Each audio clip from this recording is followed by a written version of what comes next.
According to the World Bank, the wealthiest 10% of the country's population control more than 80% of household wealth.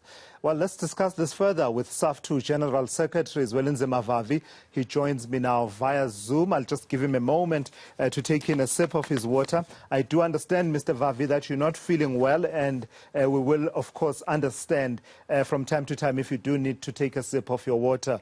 And I do hope you feel better soon. The situation that is being described by the World Bank report, basically it's a confirmation, nothing new. We've been the country with the highest level of inequality, number one out of 164 countries. Just reading through the report, what new insights and nuances does it bring to you before we get to your criticism and your critique of it? Does it give you any new insights and nuances of the situation of inequality in our country? No, nothing. In fact, if anything, the report simply vindicates the position that Saftu have been stating since its inception, now just over 5 years ago. We are only astonished, by the way, before I forget this, Mr. Smelani, that the Statistics South Africa is now no longer telling us the levels of pay of South African workers in its last quarter report of 2021. So going forward, if it continues to do so, we will not be able to measure the levels of income inequality using the instruments at home, the reports that everybody reads in South Africa.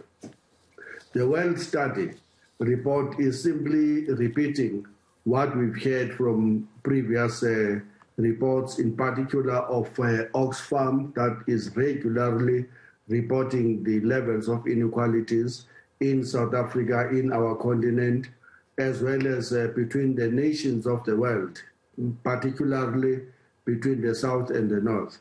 What those reports are telling us is that there is a continuous and deepening levels of inequalities within each and every country, but also between the countries of the South and the countries of the North.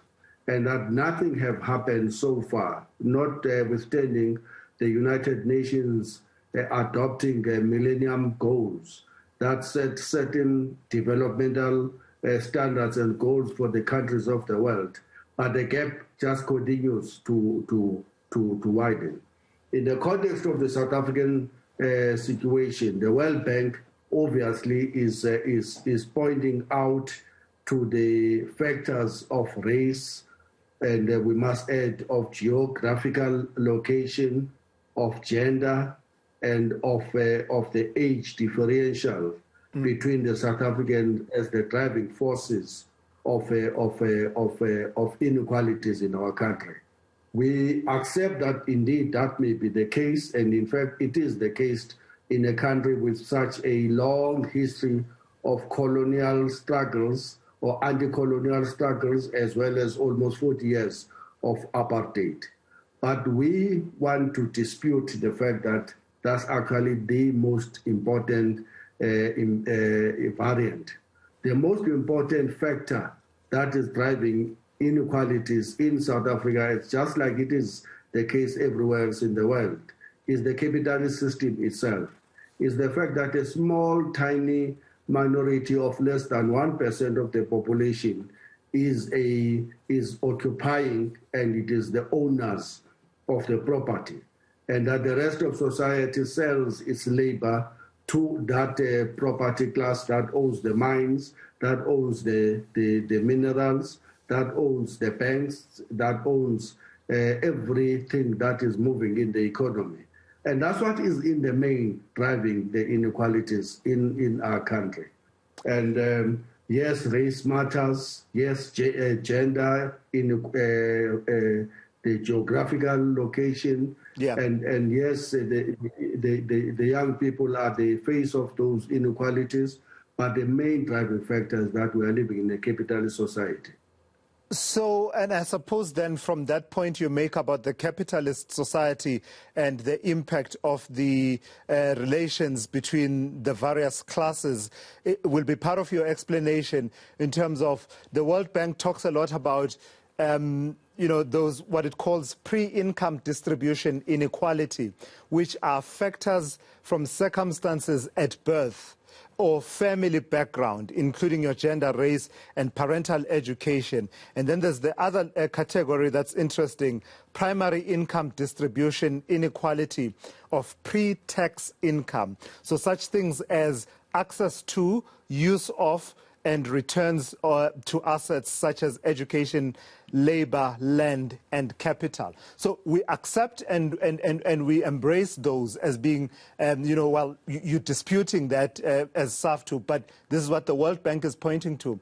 What I want to ask you, though, is why has it been difficult to break the spine of inequality in this country in the last 27 years at least, given some of the policies that the government has pursued, which the World Bank also alludes to in terms of expenditure on education, on health, etc.? The only explanation we have been given from the Saftu perspective is the very nature of the conclusion of the dispute between the liberation forces and the forces that defended colonialism and apartheid.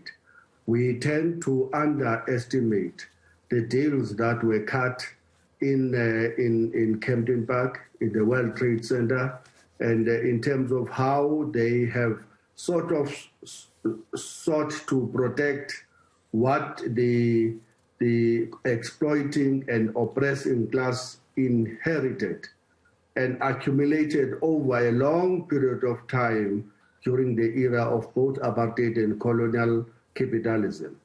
And I think the World Bank is correct in stating that indeed these factors, such as where you are born and who your parents are, which schools did they go to, what levels of education did they acquire, all of those factors are the driving factors, because indeed a person who was born in the farm like myself then will find himself in a vicious cycle of not being able to go to school and not having any access to healthcare facilities and not being able to access any kind of amenities, including at the local government level.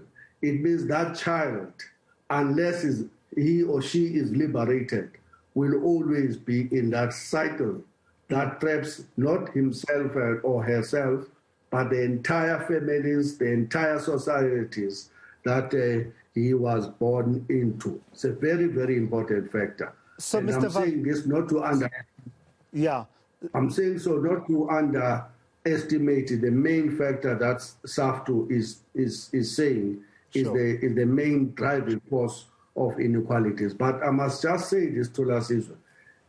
We blame in our statement correctly that actually it is the World Bank, it is its policies, it is the line that it has been imposing to South Africa and the rest of the developing countries' economies. It is its structural adjustment programs together with the IMF and the rating agencies that are the driving forces of inequalities in our country and everywhere else.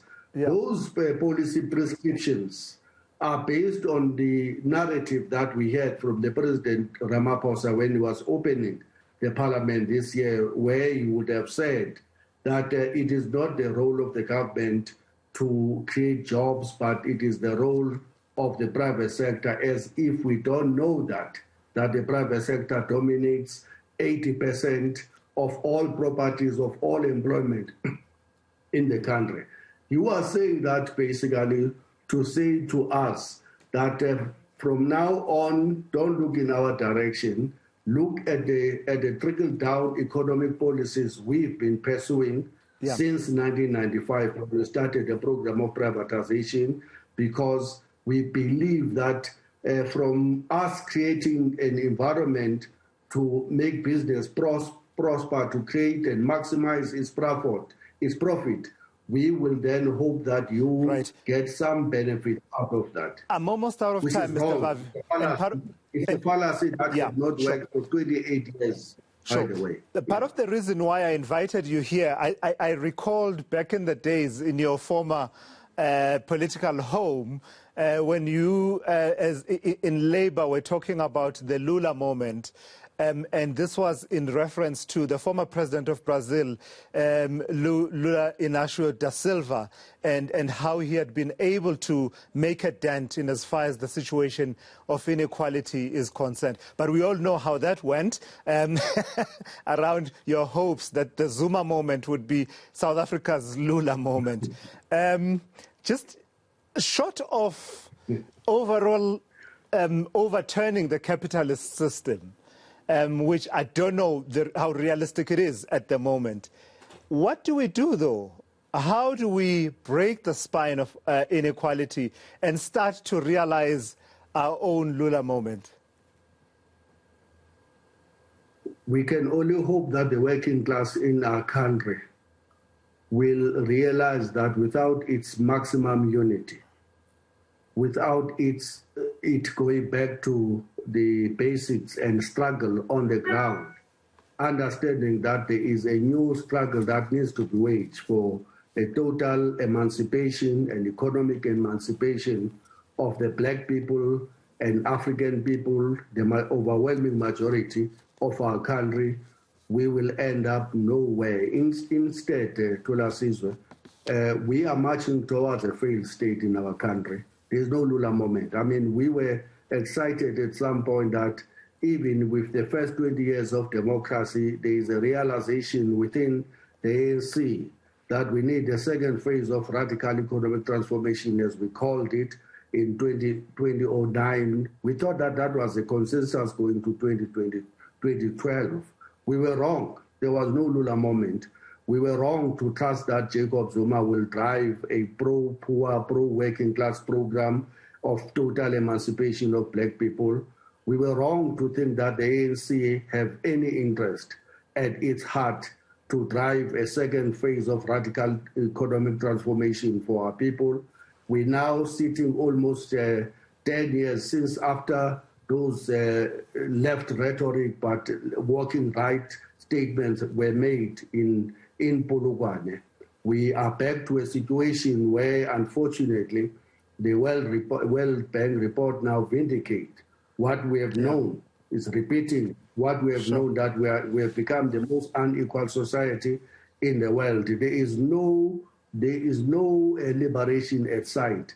The only people who can drive that liberation is a working class that must understand its weaknesses at this particular moment, work on those weaknesses, embrace other components of the working class in a unified fashion, and fight together to gain a new liberation that will have a real meaning to the overwhelming majority of us. All right, Mr. Vavi, let's leave it there. I hope you feel better soon. Thank you for taking the time and speaking to me here on Today on ENCA. That's Zwelinzima Vavi. He is the General Secretary of the South African Federation of Trade Unions. That's Saftu.